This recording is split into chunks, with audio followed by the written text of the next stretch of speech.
Assalamualaikum warahmatullahi wabarakatuh. Sudahkah Anda menanam hari ini? Ingat, menanamnya secara organik. 5 perawatan rutin 2 mingguan cabai di musim kemarau agar tetap tumbuh subur, berbuah lebat.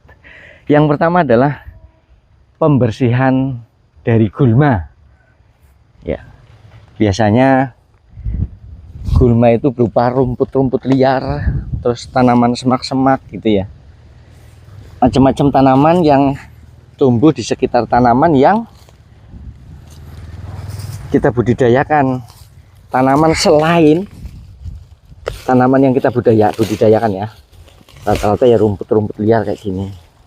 Nah, kita harus bedakan. Nanti ada tanaman-tanaman liar yang bisa dimanfaatkan untuk mulsa, ada tanaman-tanaman liar yang mesti kita komposkan. Nah, kalau rumput-rumput kayak gini, ini nih mudah sekali tumbuh ya.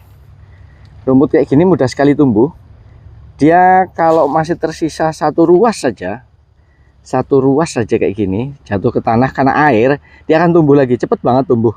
Maka rumput-rumput sebaiknya kita kumpulkan jadi satu di suatu tempat, kita biarkan saja, atau kalau mau ya disiram terus ditutup plastik atau tutup terpal biar dia cepat jadi komposnya. Kalau dibiarkan saja biasanya lama karena kering dan kemungkinan ada yang tetap tumbuh.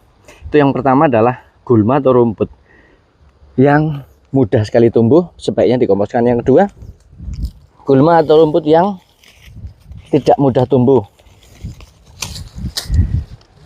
Nah, kalau ini sudah berbunga itu nanti mudah sekali tumbuh. Maka sebaiknya mengambilnya ini, membersihkannya itu sebelum berbunga atau sebelum muncul buahnya, bijinya. Jadi nanti ketika kita gunakan untuk mulsa tidak tumbuh lagi.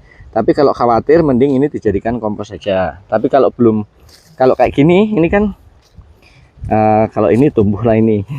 Ini maka sebaiknya dicacah. Ini kan apa namanya? Batang-batang pisang yang tumbuh liar, karena tadinya di sini banyak pohon pisangnya, maka batang pisangnya tumbuh lagi tunas-tunas baru, maka kita ambil, kita cacah. Nah, ini daun-daun pisang, batang-batang pisang, tunas-tunas pisang, ini bisa kita cacah, nanti kita gunakan sebagai mulsa. Ya, yang pertama adalah pembersihan rumput, tanaman liar, dan gulma-gulma di sekitar tanaman budidaya. Itu seperti itu. Yang kedua adalah penyiraman. Seperti biasa kita siram. Penyiraman bisa kita lakukan dua cara sekaligus, dua-duanya boleh, yaitu langsung ke tanah sekitar tanaman dan langsung ke seluruh bagian tanaman. Aduh, berat ini. Seluruh bagian tanaman. Tujuannya apa? Untuk mencuci tanaman, khususnya daun, dari kotoran dan hama. Nah, biasanya di pucuk-pucuk itu ada kotoran, ada hama. Ini paling bagus sih dari bawah ya, dari bawah, bagian bawah daun. Karena hama itu dia bersembunyi di bagian bawah daun. Nah, biasanya kalau bagian bawah daun ini caranya adalah dengan disemprot, dispray gitu. Jadi tercuci semua ke seluruh bagian tanaman, dicuci dari kotoran dan hama. Daun juga penting, bawah bagian atas daun juga penting. Ketika daun kotor, maka akan menghambat proses fotosintesis. Maka kalau daunnya bersih, meling, mengkilap, itu bagus sekali. Itu yang kedua, perawatannya adalah penyiraman. Yang ketiga adalah pemberian ini, pemberian kompos, penambahan kompos. Berapa dosisnya? Dosisnya bebas, sebanyak yang kita punya. Pemberian komposnya gimana? Gini, ini kan tanaman nggak begitu lebar tajuknya, maka ya sekitar kira-kira 1 jengkal dari batang, 1 jengkal dari batang tanaman kita berikan kompos keliling. Ya kalau bedengan ya pokoknya di sela-sela tanaman lah. Kalau nanamnya bedengan di sela-sela tanaman, ini di sela-sela tanaman kita berikan kompos. Usahakan jangan kena batang ya, karena kompos yang kita berikan belum tentu sudah 100% kompos mateng. Jadi untuk mencegah efek dari proses penguraian ulang dan komposisi ulang, maka sebaiknya penebalan komposnya sekitar jaraknya 1 jengkal dari batang tanaman. Itu yang ketiga adalah penambahan kompos. Kemudian yang keempat adalah pembumbunan atau pengurugan. Jadi seperti ini, tanaman cabai itu biasanya seperti ini, akar akan kelihatan karena biasanya ada penyiraman rutin ya, yang menyebabkan tanah itu erosi, gugur, hanyut, atau kalau musim penghujan juga seperti itu kan.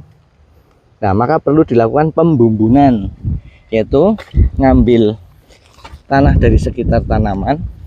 Nah, kalau kita pakai bedengan berarti di sela-sela bedengan tanahnya kita ambil, kita urukkan ke batang tanaman.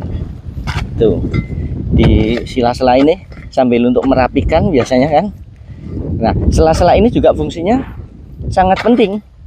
Sela-sela bedengan ini fungsinya sangat penting, yaitu ketika musim hujan ini adalah jalur drainase untuk pembuangan kelebihan air. Nah, ini sangat-sangat penting. Seperti ini. Tujuannya adalah untuk menutup akar tanaman. Dibumbung atau diuruk agar akar tanaman tertutup.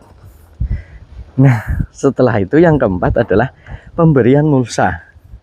Pemberian mulsa itu bisa menggunakan daun-daun seger kayak gini. Apalagi ini di musim kemarau ya. Musim kemarau itu penguapan sangat-sangat tinggi. Maka perlu diberikan mulsa organik untuk menahan penguapan.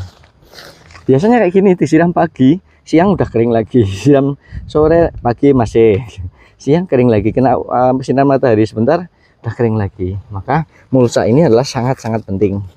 Mulsa biasanya kita gunakan daun-daun kering, kemudian daun-daun hijau, tapi dari tanaman yang tidak mudah tumbuh. Artinya nanti tidak akan menjadi pengganggu. Kalau rumput gitu kan, dia mudah sekali tumbuh. Kemudian tanaman yang sudah ada bijinya juga mudah sekali tumbuh.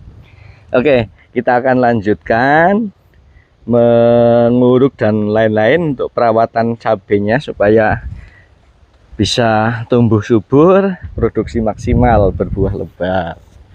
Seperti ini ya. Ini kan kasihan sekali kekeringan sampai daunnya itu kurus-kurus. Harusnya daunnya itu lebar-lebar harusnya. Tapi ya seperti itulah. Nah, ini gulma yang harusnya sudah dieliminasi, dicacah. Apalagi ini sebenarnya tanaman bermanfaat ya, bayam. Nanti kalau ininya udah kering, udah tua, jatuh, udah masif sekali tumbuhnya ini. Tapi ini kan bisa dimanfaatkan kalau bayam. Ini kalau disiram harusnya tambah kembali subur lagi nih. Ya. Kasihan nggak pernah disiram. Sudah pada berbuah. Alhamdulillah. Nih. Ya. Sana ini nanti kalau udah mulai panen, alhamdulillah bisa dapat banyak ini. Tuh. Ini banyak. Ada yang kena hama juga, nggak apa-apalah, biar bagi-bagi rezeki sama hama. Ini juga kalau nggak dibumbun, nggak diuruk lagi, dia akan. Oh iya, satu lagi ya penambahan perawatan. Sebenarnya nggak rutin ini, perawatan ini nggak rutin kita berikan, hanya dilakukan 1 kali saja. Dan ini sebenarnya sangat-sangat penting, yaitu pemberian ajir atau penopang. Pemberian ajir atau penopang, karena tanaman cabai itu kan batangnya kecil, terus kemudian buahnya biasanya lebat, daunnya lebat. Ketika kena air hujan atau kena angin, dia akan roboh karena batangnya kecil. Oleh karena itu dibutuhkan seperti ini. Ini udah dikasih, nggak diikat. Diberi penopang, diberi ajir, kemudian diikat seperti ini.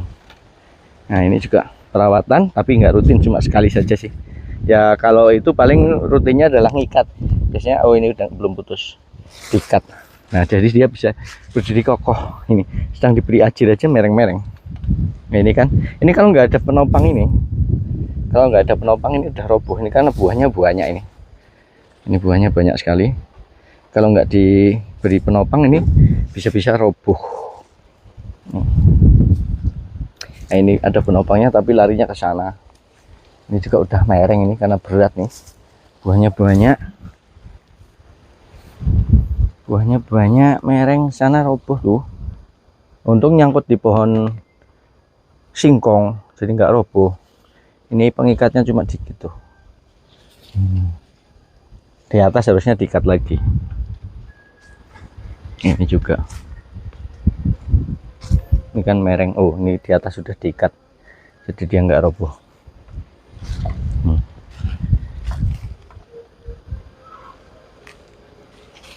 Oke, demikian tadi 5 perawatan rutin plus 1 sebenarnya. Cabai organik 2 minggu sekali di musim kemarau agar dapat tetap tumbuh subur dan berbuah lebat. Semoga ada manfaatnya. Terima kasih sudah nonton. Assalamualaikum warahmatullahi wabarakatuh.